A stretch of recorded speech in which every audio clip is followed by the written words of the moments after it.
Let's talk about Hugh Grant, a morally superior celebrity who, every time he gets involved with any campaign, any cause, any election, he loses. So maybe it's a good thing. This time he's chosen the net zero campaign to fight for. And well, now he's up against Nigel Farage because Nigel Farage has now launched a new campaign against net zero and he's back into politics, front line, and he's starting a new cause campaign. Now, this is going to be quite interesting. That usually there's no need for Hugh Grant to hit back, but he's been quite aggressive against Nigel Farage. He's come out publicly to tell him to F off. And we know why. Because he knows. He's afraid. People that like these idiots know that when Nigel Farage or people like Nigel Farage get involved, there's a bit of a chance that that campaign could succeed. Now, this issue around net zero and cost of living, they don't really care about the current situation, the energy crisis that we're now going to be facing because of the whole Ukraine and Kremlin stuff, and just generally speaking anyway over the last couple of years. They still want people, ordinary people, to change their lifestyles, to sacrifice everything they have, even if people at the bottom, the rise in the energy costs, but also just a lot, the cost of living destroys their lives. He doesn't really care. At the same time, he doesn't change his own lifestyle.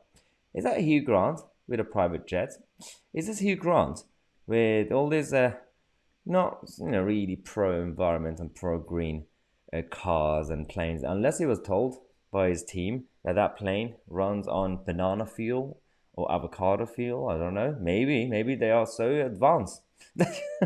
Otherwise, you're a hypocrite because you can afford a bit of sacrifice because it doesn't change your lifestyle. It changes everybody else. Now, as we said, Nigel Farage and many others have started this new cross-party campaign called Vote Power, Not Poverty. It's got a very smart name as well, very powerful slogan. Although the tagline is "Let's take back control of our energy policies and prices."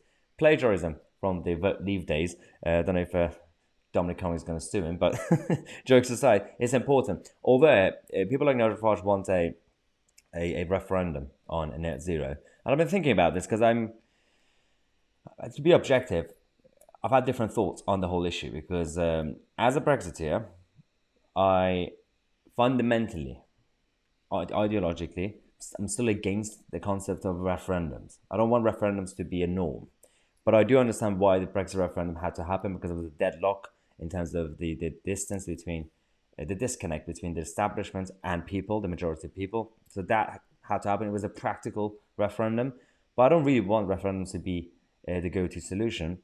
At the same time, putting aside the philosophical ideology in terms of what you think the system should be like, we have to be pragmatic. So I understand and I agree with a net zero referendum because it's about how you give power to the people. Because if you don't have a solution like a referendum on this issue, because it's not just one policy, it affects every aspect of our lives, then people, the majority, the silent majority, will lose because there's a disconnect between the establishment and the majority. So if you want people to take back control of the whole narrative, then yes, Nigel Farage is right that we need to have a bit of a referendum. Otherwise, I still stand corrected that in this country, let's not make national referendums a regular activity because it's not really good. Local referendums, absolutely fine. Constitutional based referendums, absolutely fine. But as I said, this net zero stuff is so vast that it is almost as big as a constitutional issue because it affects every single aspect of our lives. Let me know in the comment section if you agree with me, if you disagree with me completely, if you're very much pro a net zero referendum, or if you're still fundamentally against referendums in general and maybe you have a different solution to stop this nonsense. Leave a comment, subscribe to the channel. I'm Tousi and we are the media.